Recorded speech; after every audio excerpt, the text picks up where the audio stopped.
how are we doing? Right, let's see who we've got in. I have given up with Facebook Live production. I'm going to run everything blind, but I've got my phone here, so any of your questions, that kind of thing that come in, I will see them here. First up, give me a thumbs up if you can hear me. Let me know if you can hear me.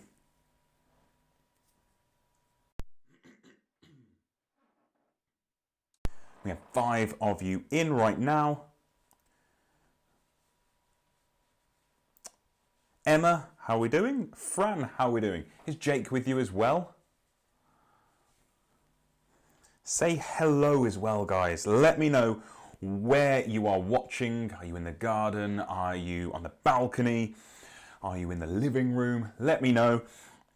6 of you in here. I can only see names of 2 of you guys.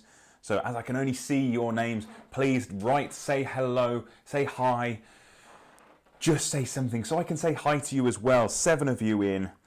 Fran says, yep, you can hear me. Fantastic, Fran, thank you. Just finished fencing. Fran, have you taken up a new sport? Or is this garden fencing? I've got a feeling it's the latter. Claire, sat in the garden. It's a bit chilly. Yeah, I was weighing up whether I do this outside or not, and I've gone for indoors, funnily enough. But hello, Claire. Thank you very much for joining us. Rachel, hey, Arj. Just got home, sat down with my coffee. Brilliant, great thinking. Laura, hello, Laura. How are you? Laura Perrins, where are you watching from, Laura? If you can all do the usual, please, please, please, tag someone in the video that you think would benefit from watching this. Also, if you can click share and write a little message saying why you should join and pop that on your profile feed, that would be amazing. We haven't beaten our record 17 logins or 17 live viewers from a fortnight ago. It would be great if we can get into double figures still today. Garden fencing. Aidan, howdy, nice hat. No swords. That's absolutely fantastic, Fran. I don't think I've ever seen that on a live stream, no swords. Weirdly enough though, Fran, it's the second time I am discussing swords today. I have a client who was telling me about, or an athlete, it's wrong, but an athlete who was telling me about a cricketer's celebration, which is a sword kind of movement. Don't know how you would call it really, but he performs it with his bat and he also can perform it with swords, fully enough. Danny, hello and congratulations. Amazing run yesterday, Danny. Aidan's pinched indoors. He's never been afraid of outside, surely. A swimmer. Right, guys, we're going to give it 60 seconds for everyone to log in. Please do that thing where you click like, love, haha, wow. Share this feed on your profile page. If you have a question that you want answering today, pop it in the comments. I have 4 things that I'm going to talk to you about. I realised last week I spoke for like 55 minutes, so I'm not going to keep you for 55 minutes today. I'm going to be short and sharp, 30 to 40 minutes, unless we get into a conversation where basically I can't promise anything at all. But if you have a question, please pop it in the comments and I will answer it as best as I possibly can. What's everyone got for their drink today? Rachel, you've said you've got your coffee. I've got a pint of water, and if things get a little bit tasty, I've got a can of Lost Lager there ready because we're meant to be having a barbecue this afternoon. Looks a little bit dull, but always an excuse to pop the barbecue on. Andy, hello Andy. I'm guessing Xana's with you as well. Hello, Xana. So, 11 of us in. 20 more seconds to pop any questions that you might have down, and then we will kick things off. Claire's coffee. Coffee ... I think that's coffee to begin with, and like me, depending on how things go, you might change that coffee out, swap it for a wine or something like that. I don't know. You correct me. Danny, a San Miguel before my easy 5K later. I like your thinking there, Danny. Just a light lager to kick things off. I did have a thought. I was like, I've done quite a few of these afternoon ones lately where I have deliberately, obviously, to stay on brand, had a cocktail or a beer, and I thought probably won't kick things off today with one of those. It's hot, mate, just been out. Andy, you've corrected us. Thank you very much. Clearly, I should have been doing this outside then. Right, let's kick things off. There's lots of points I want to cover today, and like I said, I'm going to be short and snappy. So the first thing being, are you all well? Are you all keeping well? Are you safe? Give me a thumbs up. Say if there's been something which has been on your mind that you'd like to share with us all. How have you been keeping your steps up? How have you been staying motivated? How have you been dealing? I'm wearing a hat today, lovely on-brand hat, as you can see, Friday Night Track Club hat. These are available. I'm wearing a hat today mainly because I did a Zoom with my parents yesterday. My hair is an absolute mess. Before lockdown, I had it shaved nice and short, and I saw my mum before lockdown happened, and she was really upset that I'd shaved my locks off, in her words. And I said, oh, why does it make any difference to you? I used to have my head shaved all the time. She was like, yes, but you might not have it for so much longer. And I was like, that's exactly the reason why I'm shaving it.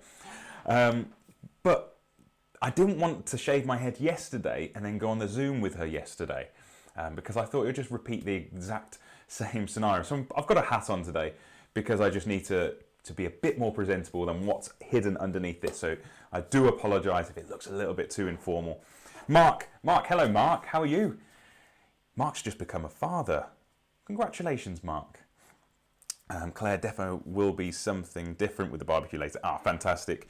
Danny's got a question coming in. Are there benefits of hill training over other speed work? Cool, we'll get to that, Danny. Remind me. My first topic, though, is it's kind of related to my parents via the Zoom yesterday. And this was talking about immune system, immune functioning, particularly at this really, really difficult time that is coronavirus global pandemic. Now, first things first, a big caveat here for you is that there is no nutrition-based, no health-based solution to prevent you from getting coronavirus.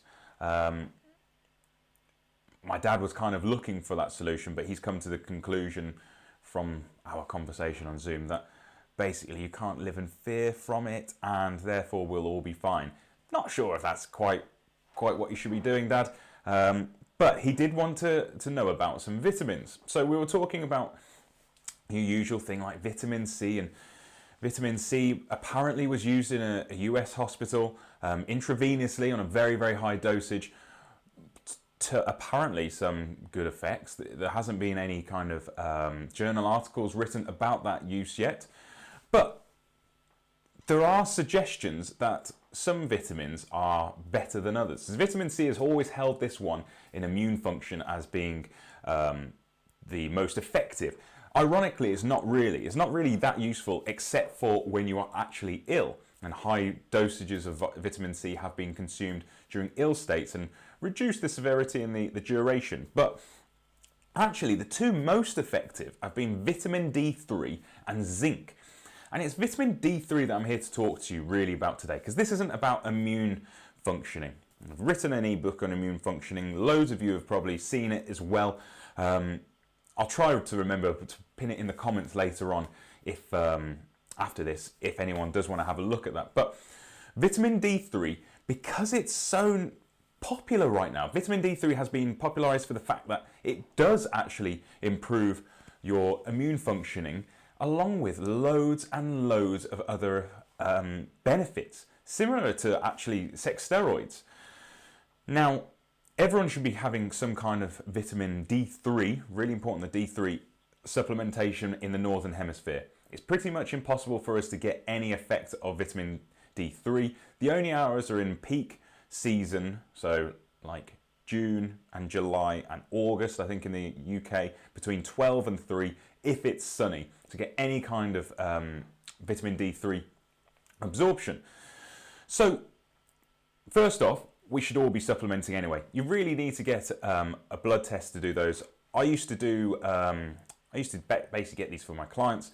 So using something called City Assays, and they would send out a kit, and they would take a small sample of blood, and it would basically say what level you were at, or what your vitamin D3 levels were, and then you could work out whether you were deficient and what kind of supplementation you would require to correct that. The only thing is that GPs wouldn't do a corrective dosage, and also the NHS and British guidelines actually make their recommendations based on not being deficient as opposed to being in a good position. I understand that because we don't know what the toxicity, so we don't know what's dangerous for us. So we like to err on the side of caution, which is fine. I agree with that. I think that's smart. But it's also a little bit confusing to say someone isn't deficient, because immediately you think, oh, I'm fine then. But instead, this is actually just meaning, wow, you're not in a bad position right now. So when the feedback, the details that used to come back from City Assays, they'll say you're not deficient or whatever. Obviously, if the market was really low, they would. And we would have to look at the raw data and actually then prescribe, or not prescribe, but recommend a consumption. It's really important I made that. It's recommendations, it's not prescriptions. If anyone ever does write a prescription for you, make sure they're a doctor. But vitamin D3 can be taken via a spray or a tablet. They're pretty much identical. If you have it in a tablet, try and have it with something oily. It works really well with fish oils. The reason I want to talk to you about vitamin D3 is because it's being popularized for so many different things, from sports performance effects, from sex steroids, right through immunosystem. There is growing evidence that those who have high levels of vitamin D3 in their body, that came out weird, didn't it? In their body. They are apparently seeing less intensive and severe reactions to the virus. This isn't to say that basically by taking vitamin D3 supplements, you are protected from coronavirus. Nothing can protect you from coronavirus.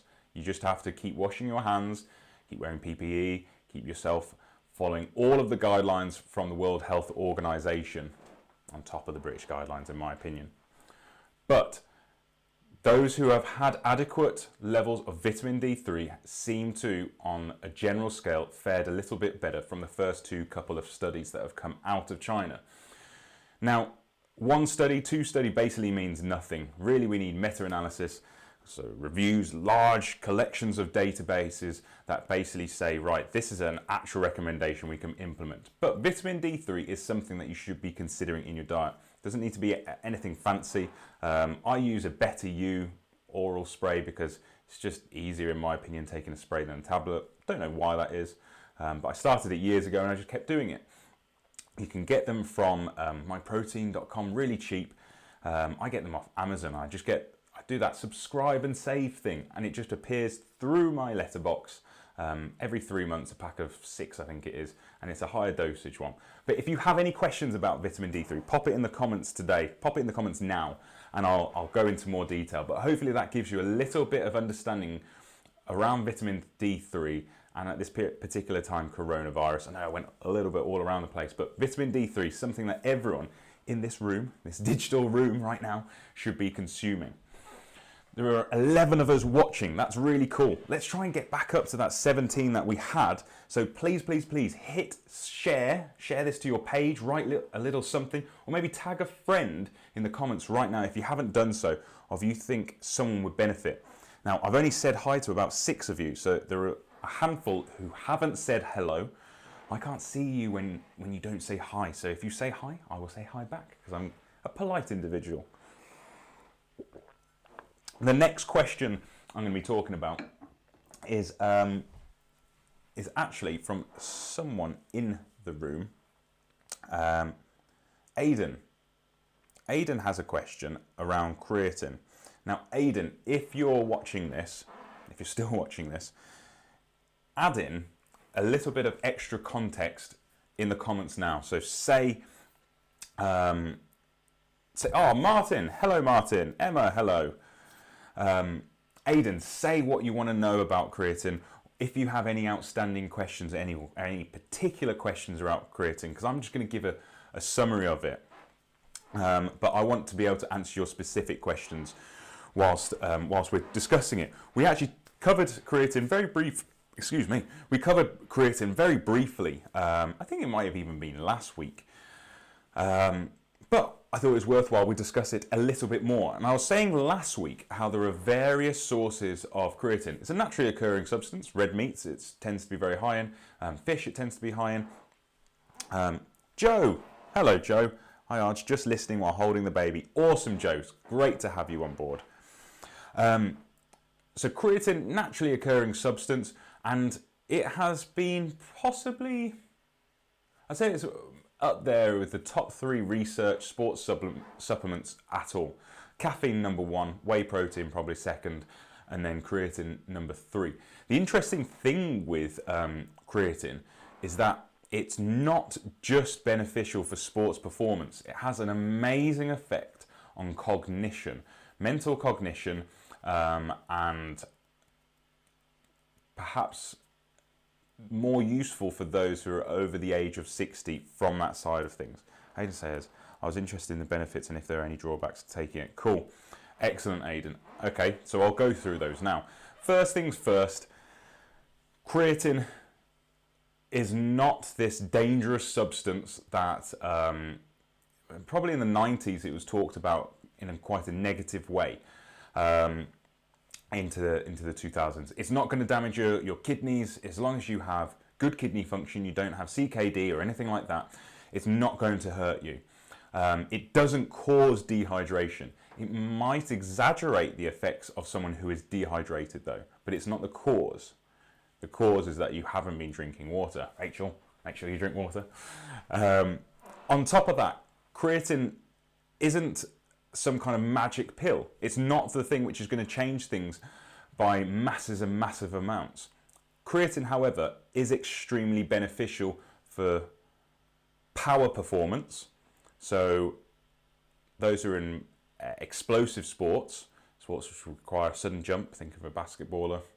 Those who are in repeated sprint sports, and also has some smaller benefits for endurance athletes who are looking to load or store more glycogen in their muscle. So they consume a carbohydrate, that carbohydrate gets broken down into glucose. If it doesn't need to be used, it's stored as glycogen in the body. By consuming creatine, it basically allows you to consume and store more of this carbohydrate effectively, ready for your big endurance event, whether that's a marathon or a similar event, long distance event. Might make you drink more fluid than Aidan. Where was I? Yeah, so it does have that benefit. And it also does, there is a little bit of research which suggests that for endurance athletes, it might actually encourage or support a little extra endurance capacity. Without a doubt, though, it is much more effective, and there is much larger volumes of research which show that it will help those in explosive sports. Now, creatine doesn't make you gain weight. However, the increased water around the cell, extracellular water basically, does generally increase your weight initially. So in the initial phase, you'll see your weight increases. So if you're quite concerned about scale weight and things like that, you will always have to be prepared to see maybe 1 kilo or 2 kilos of water weight go on your scales when you first start consuming it. After the initial bout, as long as you maintain hydration, so you're consuming your normal amount of hydration that you would do for sports, and not the 2 litres for a normal day in normal British temperatures, but the 2 litres plus whatever you're expending from sport plus 500 ml or so, then you'll see everything balances out. If you don't replace water, that's when you start getting this thing of, oh, I'm dehydrated and it's the creatine that's caused it, or it's causing my cramps or anything like that. It's not a direct cause of creatine. Creatine basically is the warning signal saying, hey, I'm going to punish you because you haven't been drinking. Why aren't you drinking? You need to look after yourself. You need to perform better. Actually, I will talk to you about the importance of dehydration in one of my next points. But you can take it in 2 different means, and the second means does reduce the effects of the added weight gain. Again, remember, this is water weight gain. This isn't actual weight. This is just a temporary thing that occurs. But the first way is you load it 5 days worth of 3 to 5 grams. Initially, it was always 5 grams. A bit later, about 5 years ago, research came out saying you can get away with 3 grams of creatine monohydrate taken 4 times a day for 5 days. So roughly, we're talking 15 to 20 grams of creatine monohydrate per day for 5 days. That was your loading phase. And then after that, you would have your 3 to 5 grams per day every day.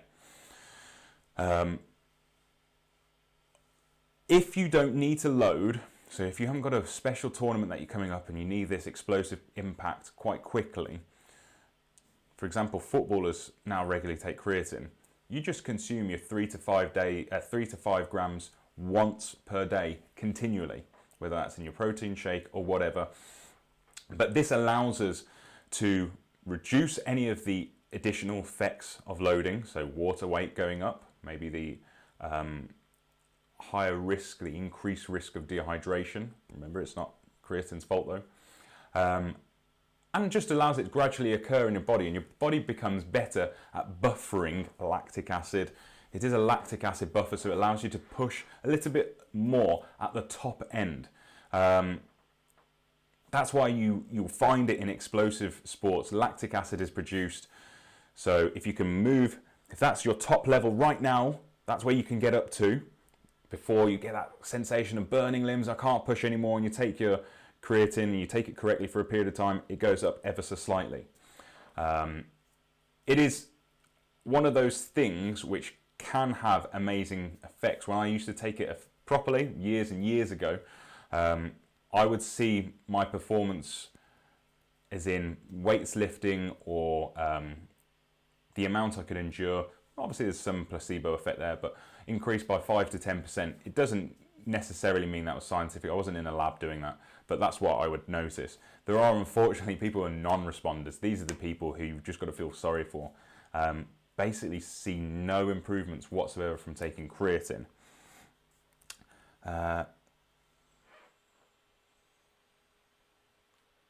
Oh, cool. Martin says, I have one of my work team looking in today. Stephanie, hope you find it useful, Steph. Hey, Steph. I'm Arj. Nice to meet you. If you have any questions, Steph, write them in the comments and I'll help, or do my best to help. Thanks for that, Martin. Appreciate that.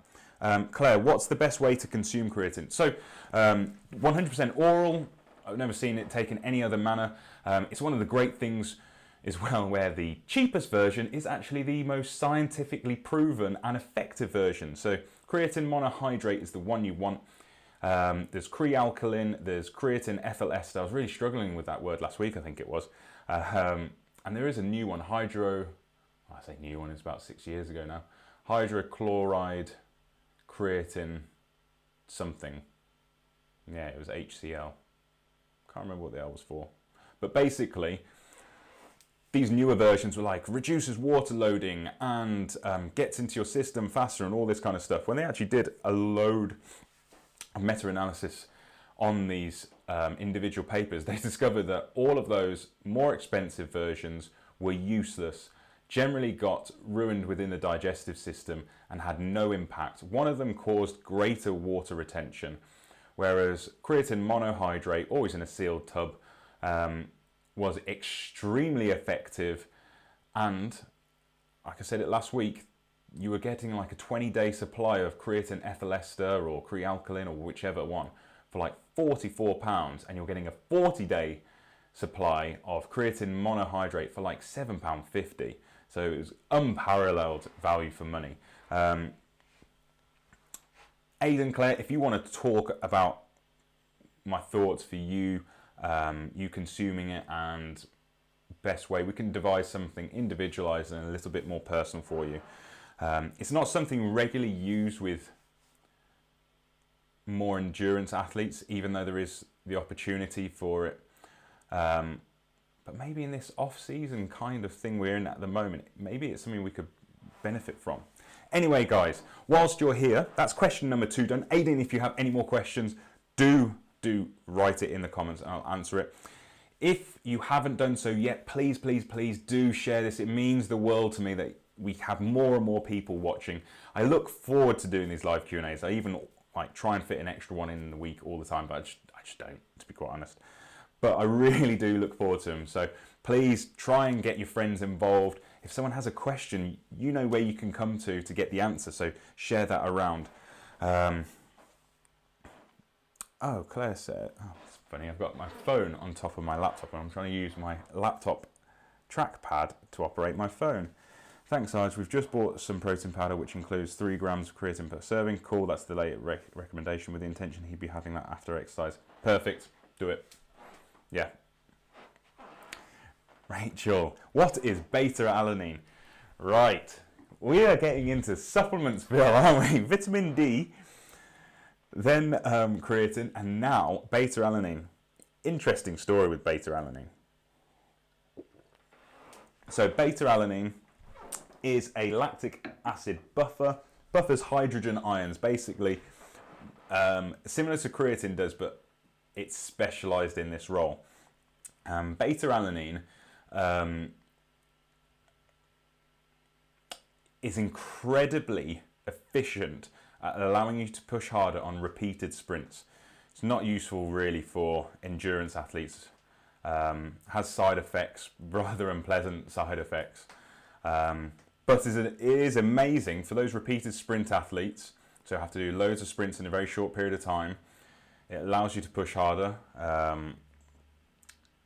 So like if you had to do shuttle sprints, or if you were like a pursuit cyclist and you had several bouts, several sprints, team sprint probably, more so, and you had to do that in a really short period of time, so a 15-minute turnaround with two, 3 races, something like that. It's really, really, really useful.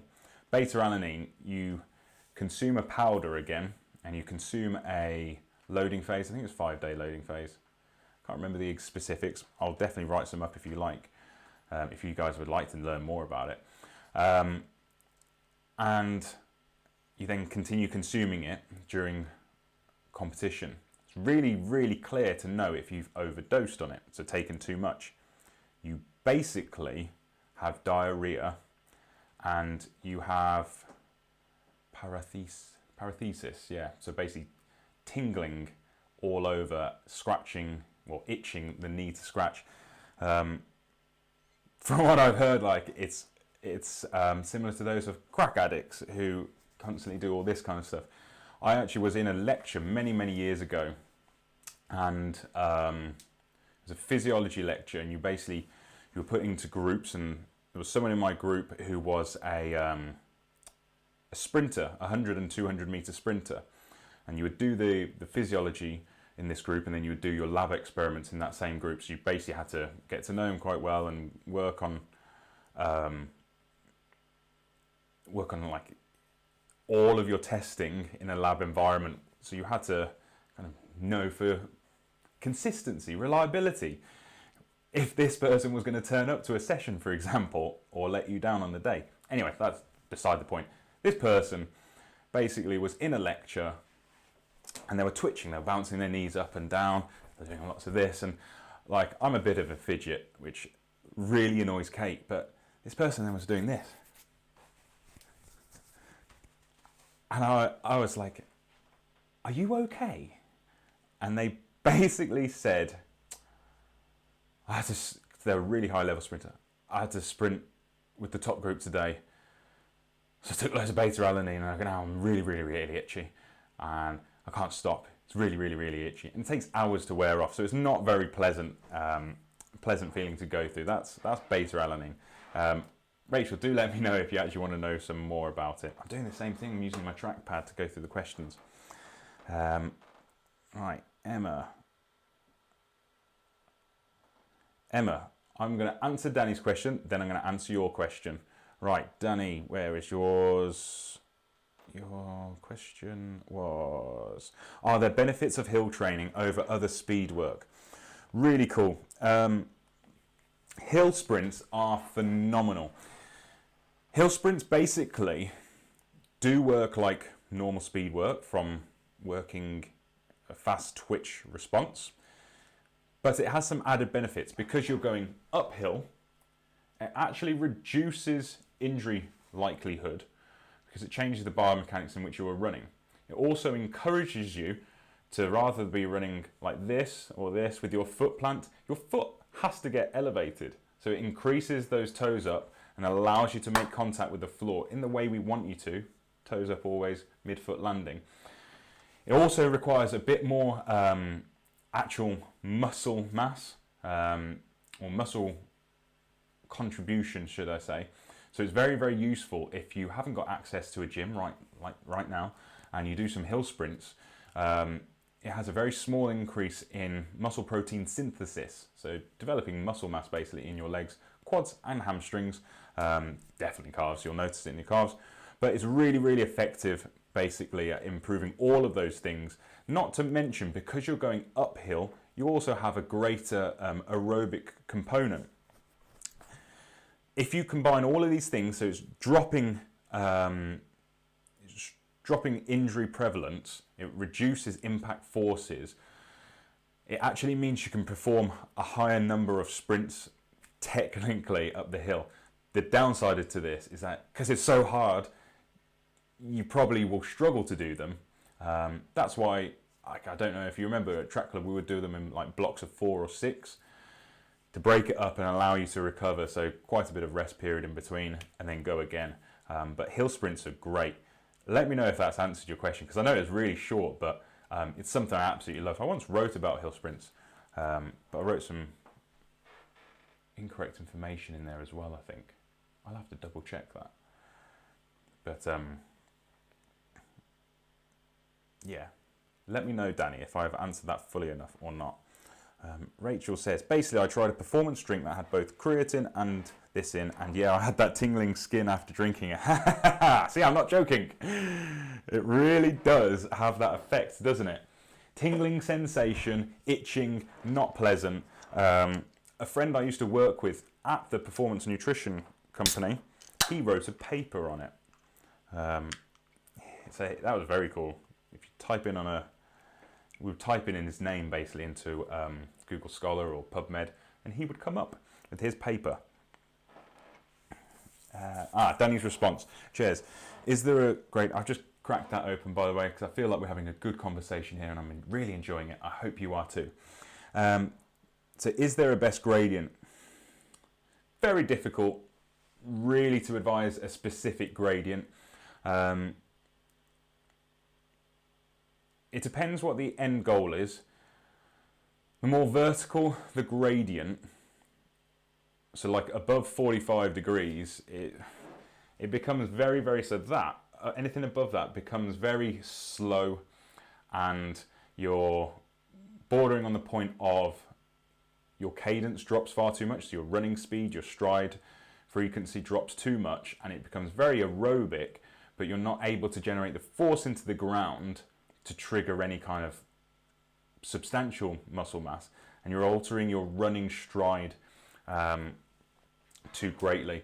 Something low like that, so quite a low consistent gradient, is fantastic for speed work because it's encouraging the toe lift, it's encouraging you to turn your feet over very quickly, it gets your knee up, and it allows you to put a lot of force in whilst barely affecting the speed you're producing. And you can play with it a little bit up to that kind of 45-degree angle. Like there are people who sprint up some of the hills in San Francisco. Not those massive ones are in all the films, but some of the hills there. And it is really good for that muscle mass. You basically get this point of, okay, this is really good for speed and technique. This gets a little bit more towards muscle mass, and then anything after this point is just muscle mass, and I'd probably avoid those. Always choose a lower incline than what you actually think you require. There was a gradient, a tarmac gradient in Tudor Grange Park in Solihull, which was excellent. We used to do, that was the one which goes under Homer Road, I think it was. And that was the one we used to do on Christmas Day, myself and a high jumper. Constantly going up. It's about 40 meters long of a perfect gradient. It allowed us to get really fast turnover and the foot plant. Danny, reply, say if that's helped or not. Doing it the third time, trying to use my trackpad on the phone.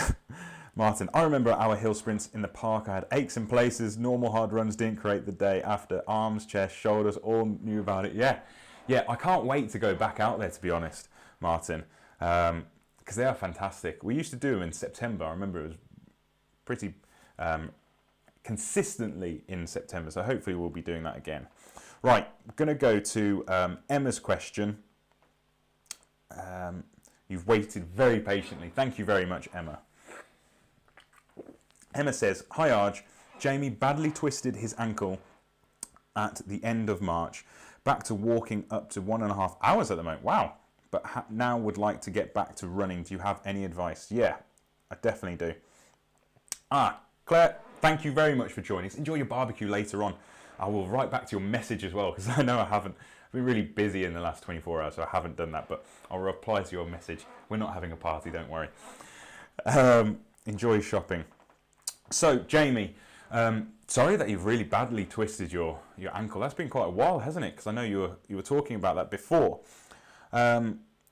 Walking on it for 1.5 hours, interesting. Any pain? Is there any specific location that hurts still? Is there any swelling still? You need to get through all of those checks first. Have you got good mobility going that direction and that direction? Are you able to turn it outwards? Are you able to turn it inwards? Are you able to pull your toes up? Are you able to point your toes? See what your mobility is like in all of those patterns. That's the first thing that you really need to do. If you're able to walk on it for 1.5 hours, I would certainly say, and that's 1.5 hours pretty much without any kind of pain, I would certainly say it's well worth you trying some runs on a flat surface. I don't know if you're able to access any kind of tracks or anything which is a little bit soft but flat, rather than grass tends to be quite bumpy. Don't do that on a bumpy terrain, because you'll just roll it basically. But anything like that, try running on. If it can't happen on a soft surface and it has to be on tarmac, that's fine. Keep it really short though, do like 15-20 minutes. No swelling, good mobility, slight ache after walking. Perfect. That's good to go on then. What I would say is that you need to start doing some lateral hops, so that's hopping side to side, keep one leg elevated. If you can keep it in a high knee position, that would be best. But elevated side to side, forwards and backwards, do it on both feet, don't just do it on the one which has been hurting. You need to start building some strength there. Standing on one leg with a towel underneath your foot and you're trying to scrunch it up, a little bit of strengthening. Make sure you do all the ankle circles and all those bits I was just saying about whether you could do those as a test. You need to be performing those as a bit of strength work. Get yourself an elastic Dynaband, exercise band. Tie it off against one side, or Emma, maybe you can help Jamie, holding it on one side. Hey Jenny, how are you doing? Holding the band on one side, stick your foot in and then turn outwards. So, I don't think I've got any of the bands up here. What are the chances? No. Let me use this Ethernet cable as an example. Don't think I've ever used an Ethernet cable as an example for an exercise before, but here we go. This is evidence that I really like technology and stuff, isn't it? I know what an Ethernet cable is. Probably saying it wrong, it should be Ethernet. Right, so you've got your band, you've looped it over something or someone's holding it for you, you're sticking your foot in and you're turning that foot outwards. So the resistance is as you go that way. Reverse it, so then resistance is as you pull that foot inwards, and then invert and down. So make sure you're basically going through all of the directions with a resistance band. We're talking 15 to 20 repetitions, and can keep the tension on for those 15 repetitions, and then perform that maybe 3 to 5 times. That will definitely help strengthening it, but you need to be doing these hops. Without a doubt, you need to be doing the hops. You'll probably want to ice your ankle after running, sitting on your ankles, so when you sit on your knees, a bit like child's pose, but just sitting vertically. Keep it mobile, keep it active as possible. And then thumbs around the ankle joint, to make sure it's not locked. If it's aching, it's likely it's been a little bit hammered down like that. So you basically just need to be freeing it up as much as possible. Does that answer your question though, Emma? Do you think that'll help? If Jamie's with you, ask him. Cat 5 or Cat 6 Ethernet cable? I don't know. I thought there was only Cat 5. What's a Cat 6? Right, we've been going 40 minutes. If you have any questions, please pop them in the comments. I love answering the live questions as a priority over anything else. So pop your question in the comments. If you haven't shared this on your page, please, please, please do. I know I ask you all the time, but I'm trying to do something really nice here. Loads of free advice and help for people. And I'd love to have loads of people benefiting from it. Ace, nice one, Emma. Let me know how he gets on. No more than 15, 20 minutes in a run at a time. And yeah, if you know someone who might benefit, do what Martin did. He tagged his friend Steph in this, and she's been watching. That's really cool. Do the same for someone you think will benefit. Laura, you have a question. You are asking live, so I'm going to put the other questions off. Laura, the older you get, is it best to focus more on endurance running, or does it not matter with regards to endurance or speed? That's a really interesting question, actually. I've never really been asked that question before, so thank you, Laura.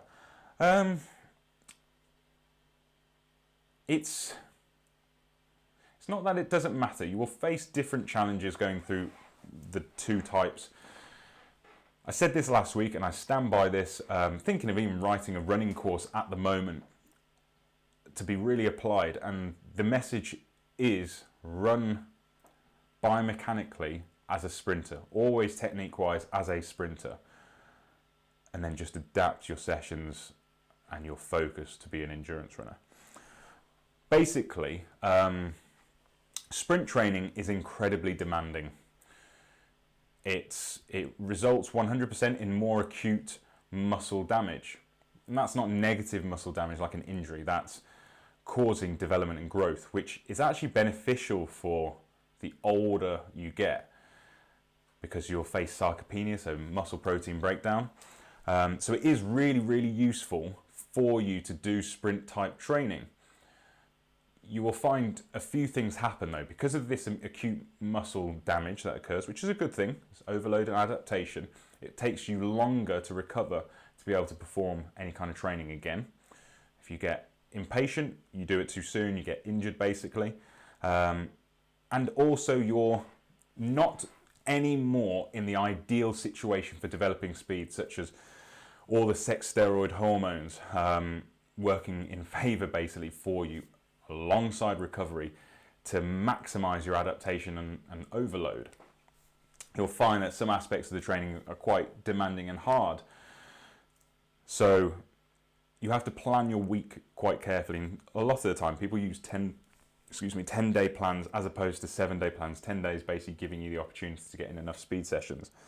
On top of that, I think it's the required stimulus for developing speed was speed must be trained at least once every 5 days to see any kind of benefit. So it is difficult to get that second session in initially if you're struggling with the turnaround of muscle damage. But if you're managing your recovery sessions, you're doing, you know, the designated recovery sessions that I write or whoever your coach writes, then that will definitely help. For endurance, it's something that a lot of people find very easy just to go and do, because you can quite easily just cover mileage and go out there without a plan and just feel like you're making progress, which is great. There's nothing wrong with that. If you want to make, and anyone, you know, there's lots of runners in here, lots of people we've worked with, you know, jump in here and say what you think as well. But if you want to make real significant improvements as an endurance runner, you need to have some kind of program in place, something which is constant overload. Don't just rely on, oh, I'm doing my 10K today, and I do a 10K, and then next time I do a 10K and expect to get better each time, or even over a period of months, because you'll find that you have this massive progression initially, and then you sit at this point for a long period of time. And lots of endurance runners don't think they should be doing speed work. Speed work being different to sprinting. Speed work being like, I'm going to run at a high pace for 400 or 800 or 1,000 meters. It's not a sprint, but then I'll take it down to recovery, slow jog, that kind of thing, and then elevating again. Those are actually the types of training that you need to embed within a long-term program in order to keep improving as an endurance runner. The only kind of things I'd say age-related to endurance, though, are that because of the higher volume of running on tarmac, you need to make sure your muscles are strong, because as you get older, you will witness more repetitive strain injuries as a result if you aren't doing the strength training. And if you basically take up endurance running, you need to remember that there are some extra components like mobility and strength or resistance work that needs to happen. So think of your endurance training as encompassing some elements of speed. Definitely possible for those who, as you get older, to make improvements.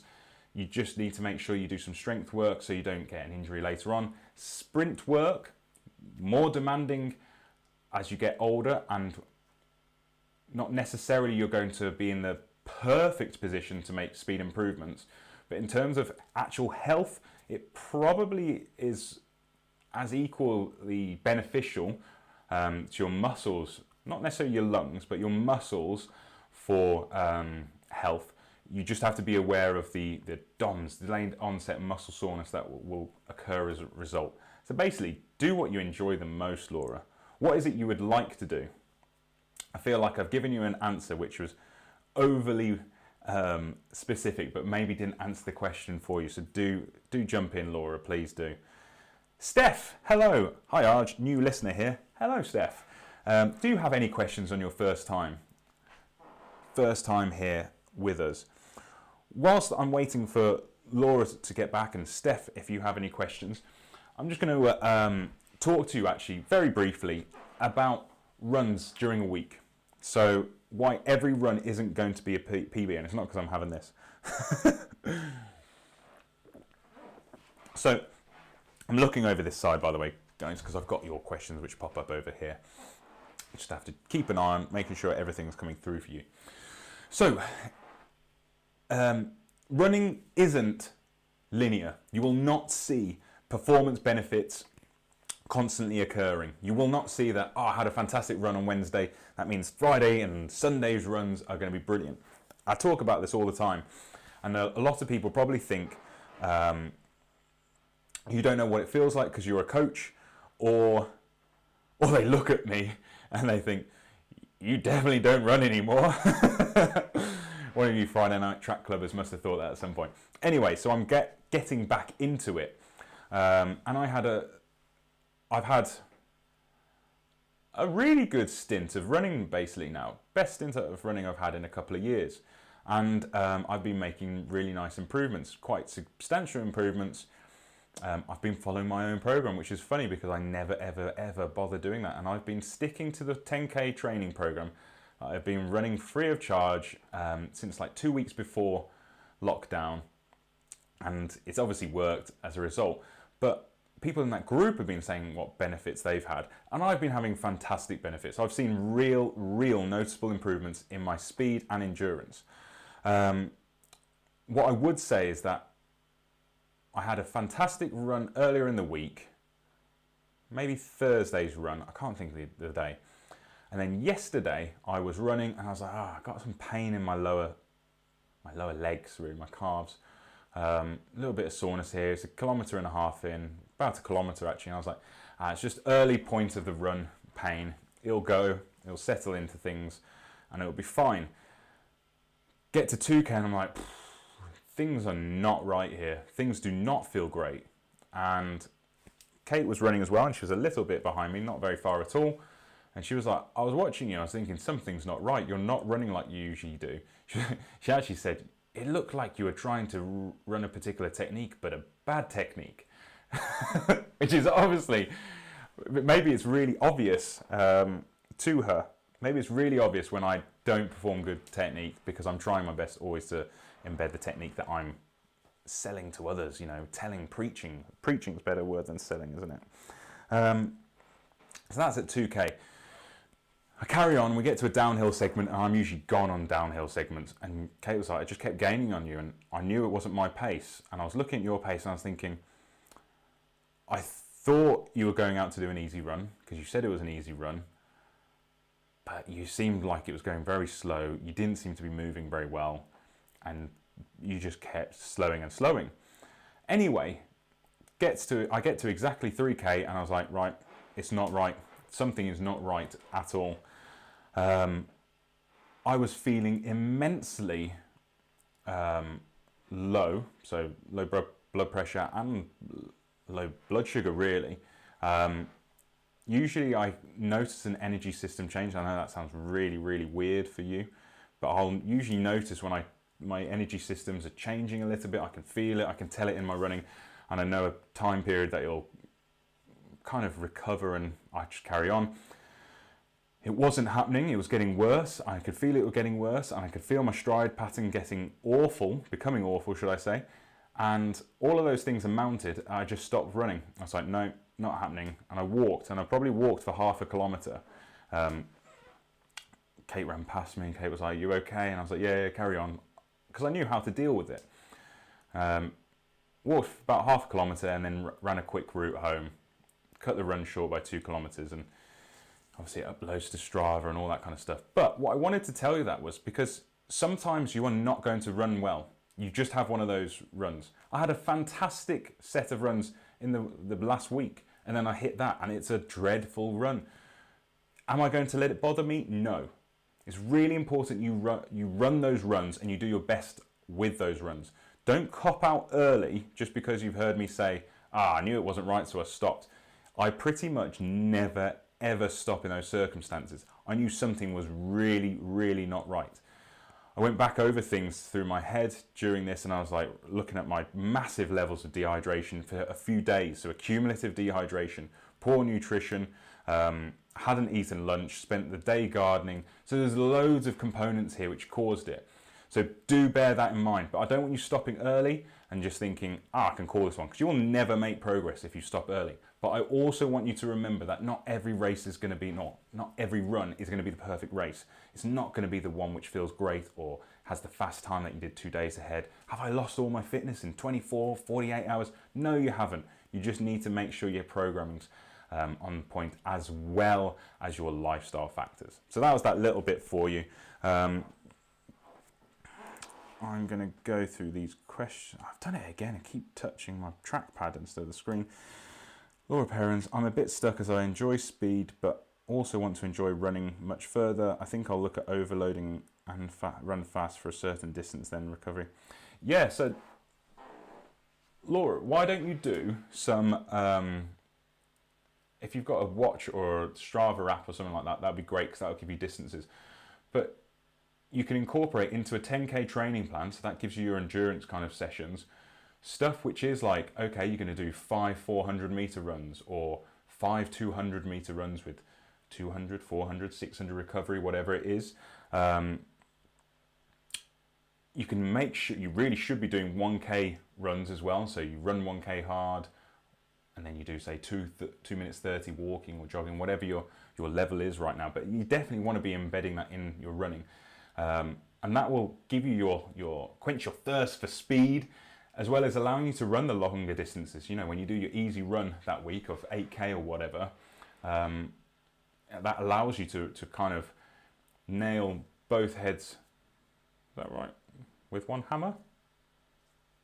I'm going to guess that's right. I'm not entirely sure. I think that makes sense. But basically what I'm saying is you're able to enjoy the endurance as well as feeling some sensation of speed. And then when tracks open, maybe you want to stick in a track session once per week of where you do actual sprint training as opposed to just speed work. Let me know if what that sounds like to you. And if you have questions on that, Laura, by all means, drop me an email, info@performancephysique.co.uk, and I'll do my best to help.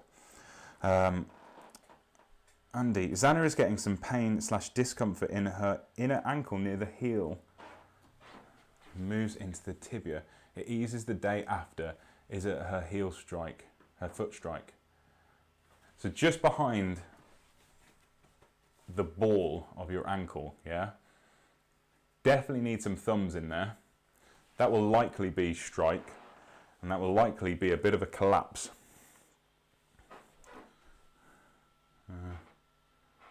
Yeah, hitting on the outside of the heel and noticing the ankle then drop inwards. So remember the drill we were doing on Friday, where we're driving the knee to the outside of your foot, so over to your small toe. That will be a really good one that you should be doing lots of, Zana. Yeah, and as you stand,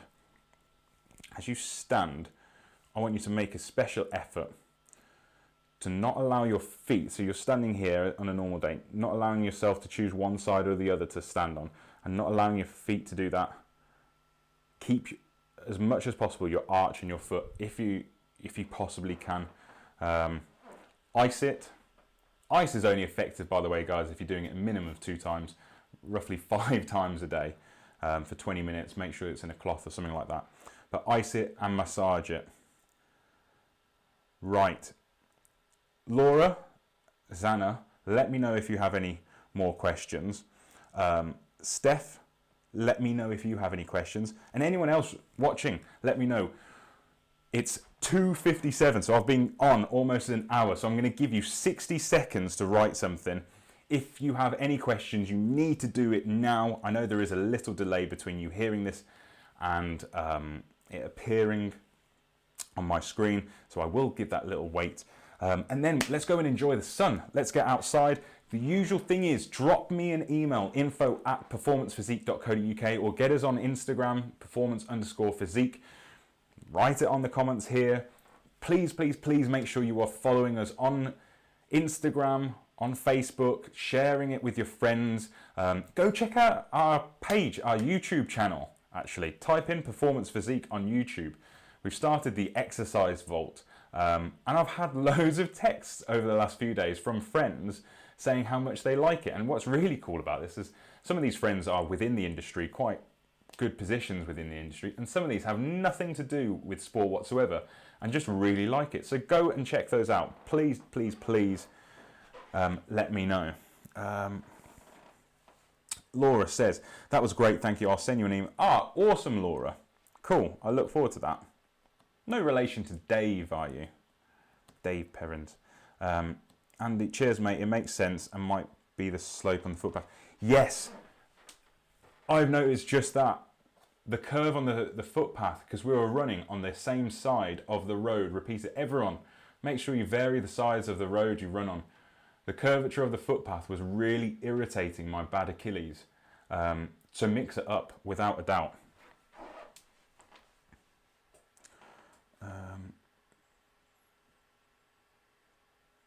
Danny, do you run best angry? Is that because I felt like if coronavirus wasn't going to kill me, the cars were the other day? It's really interesting. I become very, very focused when I'm angry. I used to be known when we were training, particularly in the weights area, for getting personal bests or training when I was particularly angry.